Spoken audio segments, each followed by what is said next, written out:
All right, everybody, welcome back. Good afternoon. And like I said, I'm going to be discussing the latter half of things to note from today's joint practice against the Tennessee Titans. So earlier today, I covered some of the injury stuff. I talked about Metcalf and JSN, Bobo, the Christian Haynes stuff, which I thought was really interesting. But there's plenty of stuff to cover in this part as well. Maybe, arguably, even some of the more interesting stuff. So let's go ahead and jump in on the second half of these notes. Once again, please like this video if you haven't already. Helps the channel out. I hope you like the video.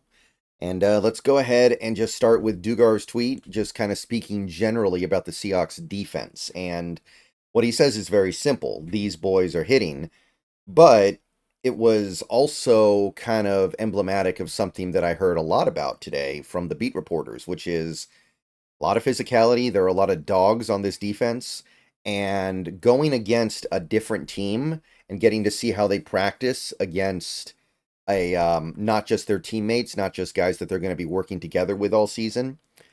You kind of learn who are your alpha dogs, and we're learning that we have quite a few.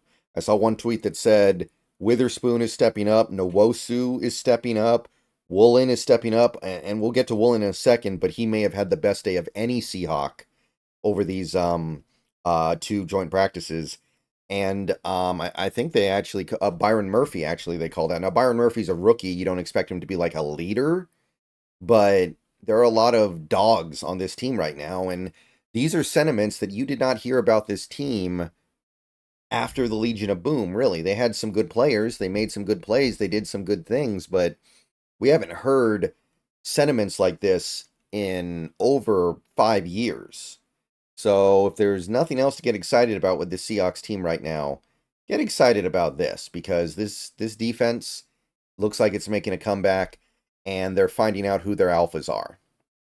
So, like I said, Woolen getting called out positively. He's got this rep here where he forces, I don't know who the Tennessee receiver is, forces him out of the back of the end zone and still manages to knock the pass away regardless from a Boyle here. And Woolen was somebody who got called out multiple times today for being really, really good. He had this rep here against Calvin Ridley. Ridley cannot catch a thing on Woolen. And it got so bad, I know that Ridley went to the media after yesterday's practice and basically said, yeah, I was bad. It's my fault. I wasn't focused. I wasn't locked in because he couldn't do anything against Woolen. So he needed to kind of, answer for that. But this is, I mean, Calvin Ridley is not some Johnny come lately. He's a very good NFL receiver, and locking him up definitely means something. So if there should be, of all the encouraging signs we have out of training camp, and there have been quite a few, maybe the most encouraging is that Woolen seems like he's ready to bounce back from last year. And I know the things that were a problem for him last year were more in the realm of like tackling and run defense, and I get that. But he seems even more locked in coverage than he's been the last 2 years, and he's been great in coverage the last 2 years. So, Riq Woolen, yeah, if you're looking for one person to really, really get excited about, it would probably be him right now. One thing that, one of the rare kind of negatives that I noted from the various training camp notes today, um, this from Sam Phelan of Twitter. He notes that during the one-on-ones between Titans D-line and Seahawks offensive line, Laken Tomlinson gets kind of embarrassed by Jeffrey Simmons. Now, Jeffrey Simmons is really good, Pro Bowl caliber player. I understand that. But I continue to be kind of underwhelmed by what I hear about Laken Tomlinson in camp so far. It's a bunch of stuff that makes me feel like he's not going to be the guy. He's not going to be as good as we want him to be or need him to be. And I look at that preseason game where I thought I mean, the first play was really bad and then he got better, but we're still talking about a guy who you're just kind of hoping can be replacement level, and you know that he might not even be replacement level. Like, replacement level is like a 60 PFF level player. I don't know if we're getting that with Laken Tomlinson, so let the record show that if Laken Tomlinson ends up being the Achilles heel of this offense during the season, um, I'm not super into this, and I hope there's a plan B, but I don't know what it is. So the other unfortunate happening today from training camp Not really anybody's fault, it doesn't seem like, but somebody got hurt. Pharaoh Brown went down, got hurt, got hit by Roger McCreary, a Titans cornerback, and he was grabbing his knee and he got carted off the field. Now, it feels like in the old days, if you got carted off the field, you were toast. Like you were just like, okay, season's over. Nowadays, we're not seeing that. Now they bust out the card for anything because they want to be really careful, and it often doesn't mean it's that bad. However, it's certainly not good. You would rather not be carted off than be carted off, I guess. So, Pharaoh Brown, we don't know what's going on. However, Mike Macdonald did speak a little bit about it after the practice was over, and he said he injured his foot, which is interesting because it looked like he hurt his knee. And that's better, right? You'd rather hear about a foot injury than a knee injury. That's less likely to be devastating. But we're going to be on pins and needles a little bit with Pharaoh Brown news. Now, we do have a pretty decent backup plan here, right? If we got to do it, we can just say, okay, Pharaoh Brown, AJ Barner, and Brady Russell are going to be the tight ends. Like, if that's what we got to do, then we can do it. But I'm saying this right now. Pharaoh Brown has a very positive reputation in this league as an elite blocking tight end. Losing him, don't want to do that. You don't want to do that. You just gave this guy a decent chunk of change, too. He's a good player. So I'm not thinking anything is solved because Pharaoh Brown went down, but we do have the mechanisms in this team by which to adequately replace him, I guess I should say. So we'll see what happens here, but this was obviously the big concerning news of the day. If you were wondering if there were any fights today during the training camp session, the answer is not really. There was a little bit of jawing, a lot of trash talk. Jamal Adams and Quandre Diggs were going at the Seahawks defense a lot. Devin Witherspoon and Woolen and Nwosu were giving it back.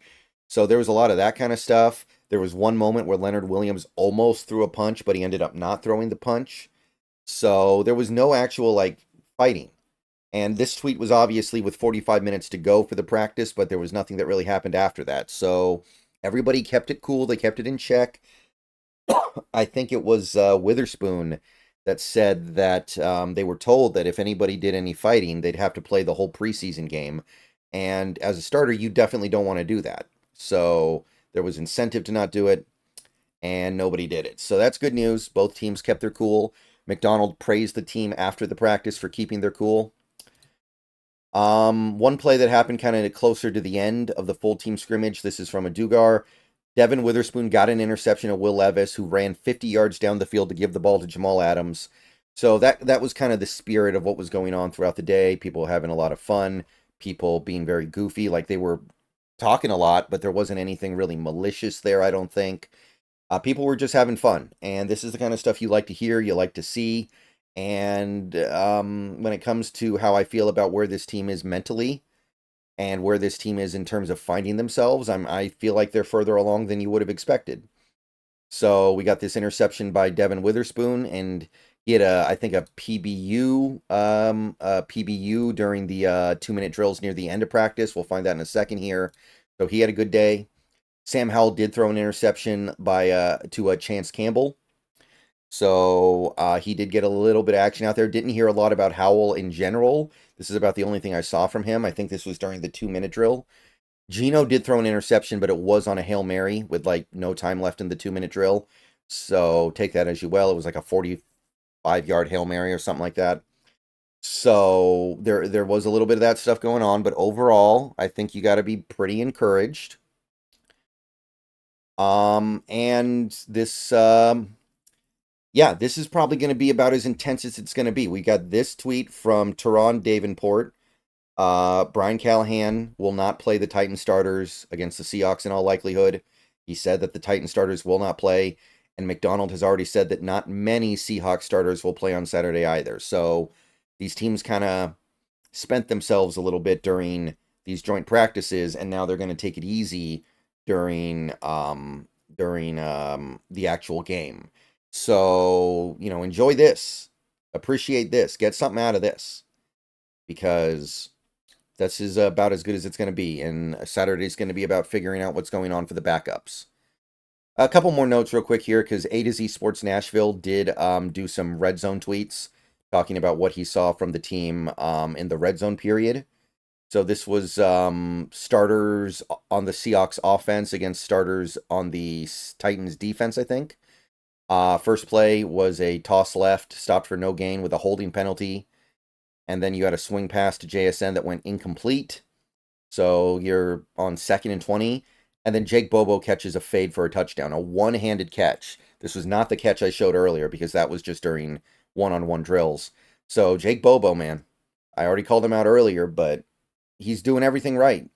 If Jake Bobo doesn't have a big year this year or build on his success from last year, it won't be on him, it looks like. It'll be because the team situation just didn't allow him to. And then we had a red zone drill from the Titans offense, and Nashville went through this real quick. There was a sack on the first play with Levis, short run by Pollard. This was the play where Leonard Williams almost punched Latham. Did not do it. So, no harm, no foul. What's his name? Traylon Burks held on the goal line, and then Witherspoon knocks away a pass going to Calvin Ridley. That was one of the knockaways that I talked about earlier. So they were able to keep the Titans out of the end zone.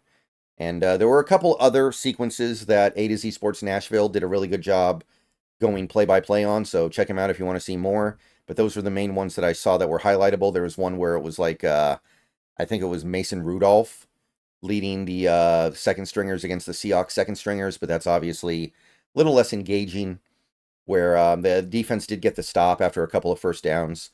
And that's really about it. That was a lot, right? That was a lot to go over. So let me know what you guys think. I will see you guys later. Again, streaming with the Hawks Nest in about 3 hours from the upload of this video, I think. 7 o'clock PST. So be there. Going to talk about the last game and the next game. All right, peace out. Go Hawks. If something happens later today, I'll talk about it. But otherwise, see you guys tonight.